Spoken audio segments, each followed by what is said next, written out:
Maplewood, Minnesota, was a suburb where time seemed to linger. Streets lined with red oaks, houses with pristine white picket fences, and the chime of church bells every Sunday morning. Daniel Dan Carter, 50 years old, called this place home. He was a sports cameraman, having captured thousands of moments on basketball courts, football fields, and hockey rinks. His work took him across the Midwest, from dazzling stadiums in Minneapolis to small studios in St. Paul. But for Dan, the true anchor was his 2-story house at the end of Oak Street, a place with a wide front porch, a blooming rose garden, and the family he cherished. Dan and Emily had been married since they were 18, right after graduating from Maplewood High. Back then, Emily was every boy's dream. Golden blonde hair, a gentle smile, always sitting in the front row of English class, her notes written in perfect cursive. Dan was simpler a dreamer whose only ambition was to build a steady life with her. Their wedding was modest, held at the town's old church, with homemade cookies, a handful of close friends, and the organ playing as they walked out hand in hand. Ryan, their eldest son, arrived soon after, followed by Nathan, and finally Lily, their late-born daughter, whom Dan always called his little light. Life wasn't easy. Dan worked tirelessly, starting with odd jobs at a local TV station, hauling cables, cleaning floors, anything to bring in money. Emily stayed home, raising the kids, turning their house into a warm haven with the smell of fresh-baked cookies, hand-knit blankets, and dinners ready when Dan stumbled in after long shifts. Dan took pride in buying the house Emily had dreamed of since childhood. A white picket fence, a porch for her morning coffee, and a rose garden that glowed every summer. He believed he'd done right, giving her everything she wanted, and their family was the perfect picture of the American dream. But lately, Dan sensed a void. Emily spoke less. Her smiles no longer lit up the room. She'd make excuses to meet friends, coffee outings stretching late into the night. Dan told himself it was just middle age, the weight of years raising 3 kids. He didn't want to think deeper, didn't want to doubt the woman who'd been by his side for over 3 decades. One Friday evening, Dan sat in his favourite armchair in the living room, holding an old novel he'd never finished, The Great Gatsby, a gift from Emily when they were dating. The soft yellow lamplight fell on the yellowed pages, but his mind wasn't there. Emily emerged from the bedroom, slipping on a wool coat, checking her hair in the hallway mirror. "Where are you headed?" Dan asked, his voice gentle, almost automatic. "Coffee with the girls," Emily replied, smiling but avoiding his eyes. "Same as usual. Don't wait up, I might be late." She grabbed her purse, stepped out, and the door closed with a soft click. The house fell silent, save for the ticking of the wall clock. Dan stared at the book, but his eyes drifted to the dining table, where Emily had left her purse.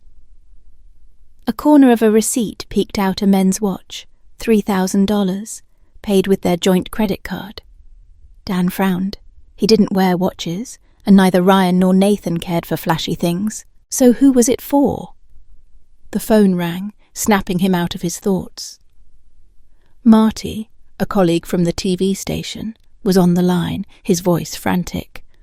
"Dan, we're in a bind. Main camera's down. Kyle's sick with a fever. We've got a big basketball game tonight at Target Center. Can you come?" Dan hesitated. He wanted to stay, to wait for Emily and ask about the receipt. But he sighed, glancing at the empty house. "All right, Marty. Text me the address. I'm on my way." He stood, leaving the book on the table, unaware that this decision would change his life forever. Target Center in Minneapolis glowed like a star in the heart of the city. The crowd roared, sneakers squeaked on hardwood, and the air carried the scent of popcorn and beer.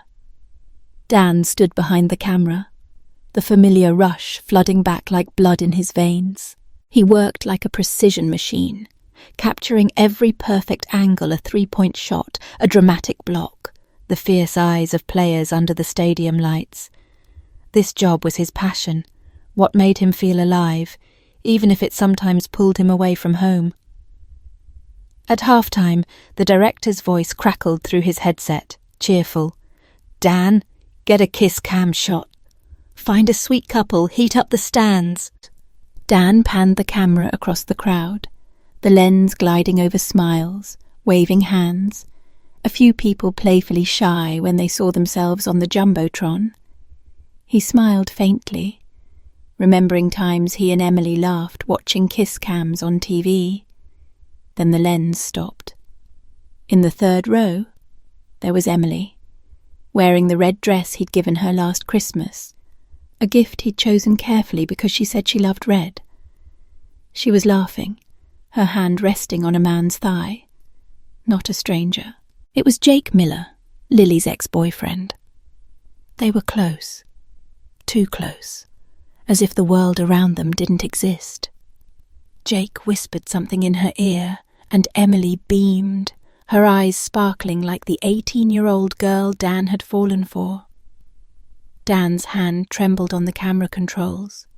One press, and he could zoom in, plaster them on the jumbotron for thousands to see his wife, the mother of his children, cozying up to a man who'd dated their daughter.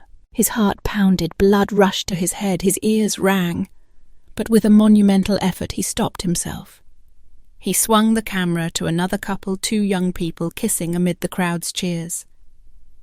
"Nice one, Dan," the director called through the headset. "Hold that angle." Dan didn't respond.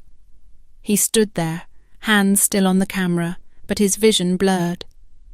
The image of Emily and Jake burned into his mind, a sharp cut that wouldn't stop bleeding. He finished the game on autopilot, capturing shots without seeing them. Back home, the house was still empty. Emily hadn't returned. Dan sat in the armchair, staring at her forgotten purse. He opened it, not to snoop, but because he needed answers. Her phone screen lit up when he brushed it, revealing a text from an unsaved number. "Meet you tomorrow night, usual spot. Don't let Dan know." He gripped the phone, feeling the ground crumble beneath him. But he didn't cry, didn't yell. He just sat in the dark, waiting. Emily came home near midnight, her wool coat still on, a fake smile blooming when she saw Dan awake. "Still up?" she asked, her voice light, as if nothing was amiss. "It's late. You should get to bed." "I saw you at the game, Emily," Dan said, his voice calm but razor-sharp, like a blade hidden in velvet.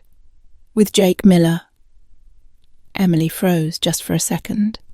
Then she laughed, a bitter, mocking laugh, as if Dan had said something absurd. "So what, Dan? You think you've got it all figured out?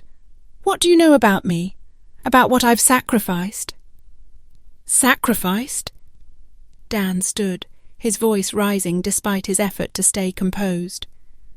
"I've worked my whole life to give you this house, that rose garden, everything you said you wanted. I slept in my truck between games, missed the kids' birthdays to pay the mortgage." "And you repay me by sleeping with our daughter's ex-boyfriend?" The argument erupted, not loud like movie fights, but cutting, each word a knife stabbing into the other. Emily didn't deny it. She admitted she'd been seeing Jake, but she blamed Dan. She said she was trapped in the role of wife and mother, turned into a shadow of herself by Dan's expectations. She wanted to feel alive, to be free, and Jake gave her that stolen nights, moments where she wasn't just Maplewood's perfect housewife. "Free!" Dan nearly shouted. "You had the whole world, Emily. I never stopped you from anything. You wanted to study, I paid for it. You wanted to work, I supported it. But you chose to stay home, chose this life. Don't say I forced you." "You don't get it," Emily snapped, her eyes flashing. "You never really saw me. You only saw the perfect wife you wanted."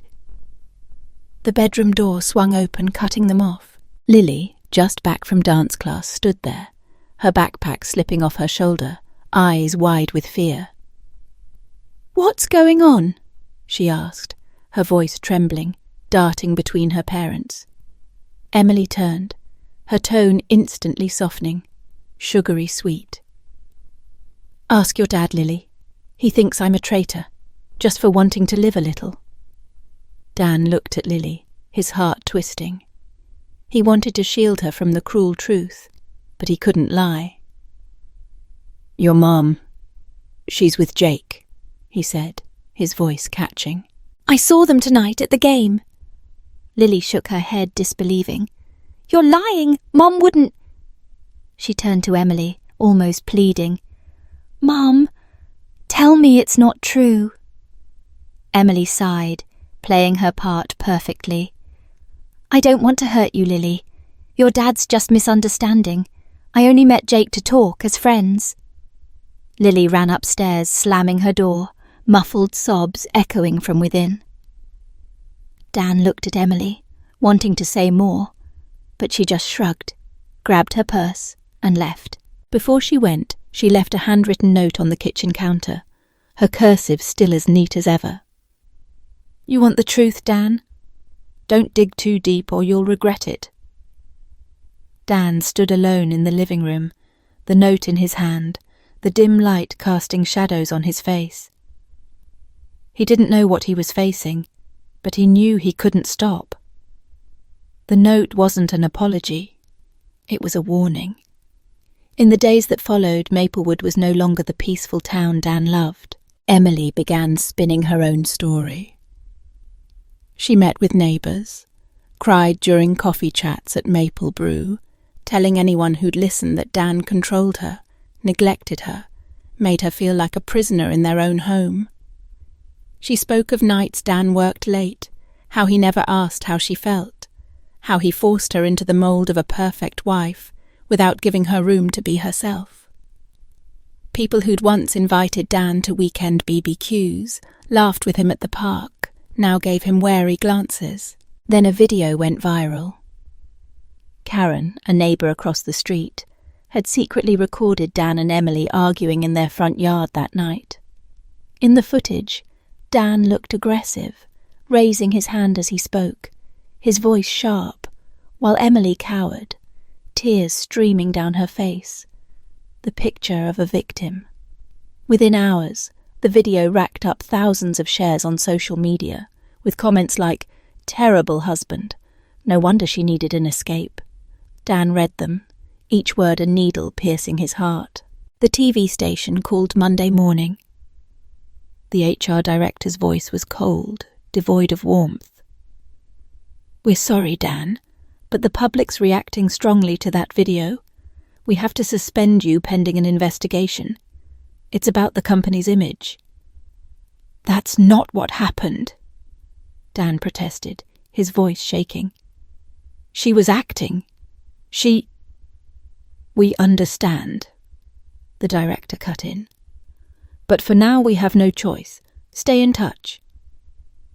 Dan lost his job, his reputation. Neighbours began avoiding him. Karen, who filmed the video, stood by her fence, telling anyone who'd listen that she always knew Dan was trouble. Worst of all was Lily. She stopped talking to Dan, sending only curt texts. "I need time, Dad." Dan felt like he'd lost everything. He sat in the living room, staring at the rose garden through the window, wondering where he'd gone wrong. One afternoon, Dan met Mike, an old high school friend, at Rusty Anchor, a local sports bar. Mike took a sip of beer, his eyes serious. "I heard about your mess, Dan. Something's off. Jake Miller, that guy was mixed up in some small-time scams in St. Paul a few years back. Conning older women, that kind of thing. I'd bet he's playing Emily." Dan frowned, his hand tightening around his glass of water.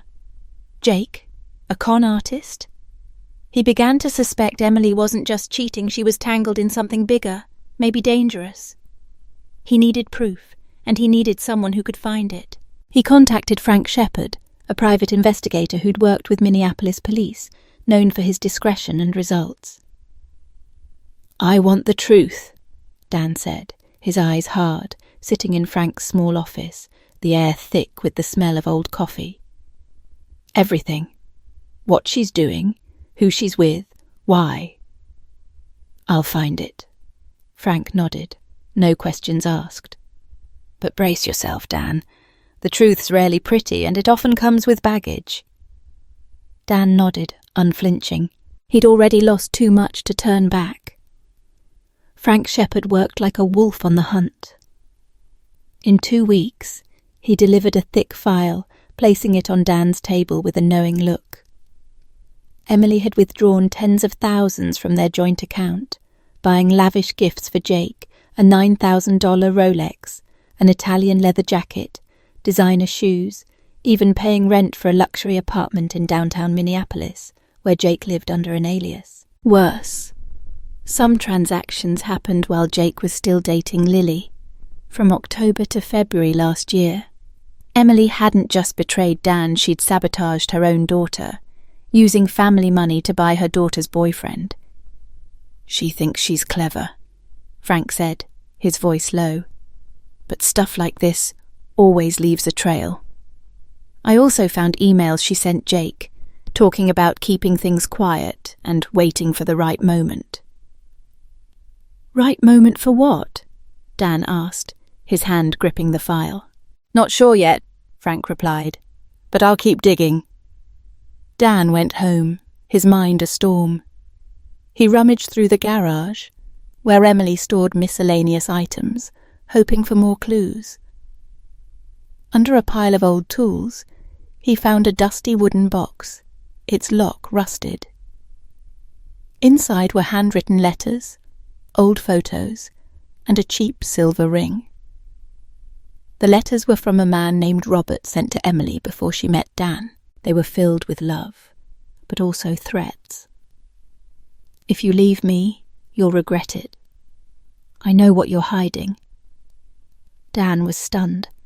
Emily had a past he'd never known, and maybe Jake wasn't the first secret she'd kept. Then one night, Dan's phone buzzed at 1 a.m. A text from an unknown number. "Stop digging, Carter, or you'll lose more than your house." Dan's blood ran cold. He called Frank immediately, his voice tight. "Who sent this?" "Not sure yet," Frank said over the phone, calm but sharp. "But I'd bet on Jake. He's got ties to some loan sharks in St. Paul. Emily might be a pawn, or she knows exactly what she's doing. Either way, you're stirring up a hornet's nest, Dan." Dan gripped the phone, not scared, but something else, a cold resolve. He told Frank to dig deeper, risks be damned. But he started watching his surroundings, locking doors tighter, keeping a baseball bat in his car for protection. He didn't know who he was up against, but he wouldn't back down. One Tuesday morning, Dan was at Maple Brew, poring over Frank's files, when his phone rang incessantly. Ryan was on the line, his voice panicked, almost shouting. "Dad, our house is on fire! Where are you? I'm at school, just heard!" Dan bolted to his car, heart pounding. He drove like a madman back to Maplewood, speeding through familiar streets now clouded with smoke. When he arrived, it was a scene from hell. The 2-story house, where he and Emily raised their kids, where he'd built the porch with his own hands, was engulfed in flames. Black smoke billowed into the sky, the roof collapsed, the rose garden reduced to ash. Neighbours gathered on the sidewalk, kids crying, some filming with their phones. Emily stood there, holding Lily, tears streaming down her face, but her eyes were cold when she saw Dan. "You did this, Dan," she screamed, her voice carrying over the crowd. "You burned our house to get back at me. Look at him, everyone. He's lost it." Dan stood frozen, unable to process. Neighbours whispered, some shook their heads. Before he could speak, a police car pulled up, lights flashing red. 2 officers approached, asking Dan to come to the station for questioning. At the precinct, they showed him evidence. Karen's security camera caught Dan driving by the neighborhood the night before, pausing near the house for a few minutes. Dan explained he'd only stopped to grab some personal items, but the officer's eyes were skeptical. "Mr. Carter, she says you threatened her," the officer said evenly. "And now a $500,000 house is gone. You see why we have to ask questions?" "I didn't do it," Dan replied, fighting to stay calm. "That was my home, my life." The worst blow came when Lily appeared at the station, eyes red, hair dishevelled. She stood behind the glass, looking at Dan like a stranger. "Dad," she said, her voice breaking. "Tell me the truth. Did you do it? Did you burn our house?" Dan looked at his daughter, his heart shattering. "Lily, I swear on my life I didn't. That was our home. I'd never—" But Lily shook her head, tears falling. "I don't know who to believe anymore." She walked away, leaving Dan in the interrogation room, wrists cuffed to the table, feeling like the world had collapsed. Emily appeared on the local news that night, sobbing about her abusive husband, claiming Dan had threatened her ever since she wanted freedom. All of Maplewood believed her, and Dan was held pending investigation. While Dan was detained, Frank Shepherd didn't quit. He sent a USB to the police station through Dan's lawyer with a brief note. "Watch this before you decide." The USB held footage from a gas station a block from Dan's house, showing Emily at 2 a.m. before the fire, wearing a hoodie, buying 3 gas cans and loading them into her trunk. She paid cash, tried to avoid the camera, but one angle caught her face clearly. Frank also found her iCloud search history, synced from a laptop she'd left at home. How to burn a house undetected. How much do fire insurance payouts cover?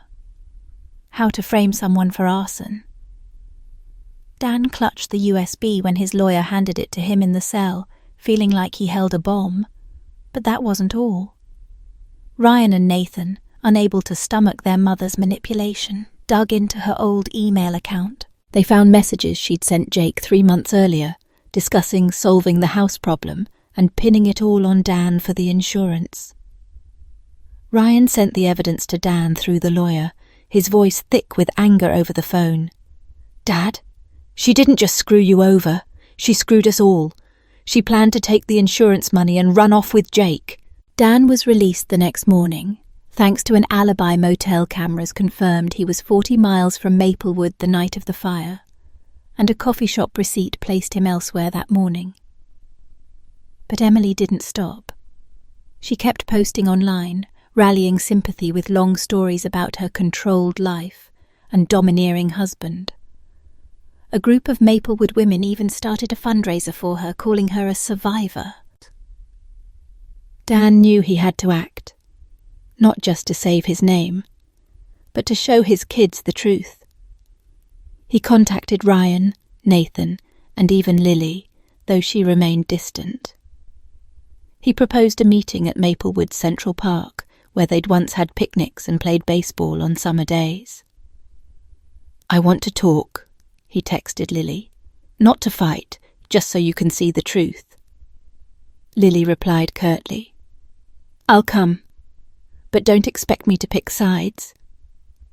Dan prepared carefully. He asked Nathan to bring a portable projector, and Ryan reached out to a few trusted neighbours who'd known their family before everything fell apart. He wanted justice, but more than that, he wanted his kids to understand not just Emily, but him. Emily arrived at the park in the late afternoon, still exuding confidence, wearing the green dress Dan once loved. Jake tagged along, standing a few steps away, his eyes darting like a cornered animal. Dan stood in the middle of the park, streetlights flickering on, casting him in a glow like the lights of a basketball court. "Emily," he said, his voice low but resonant, "I'm giving you one last chance.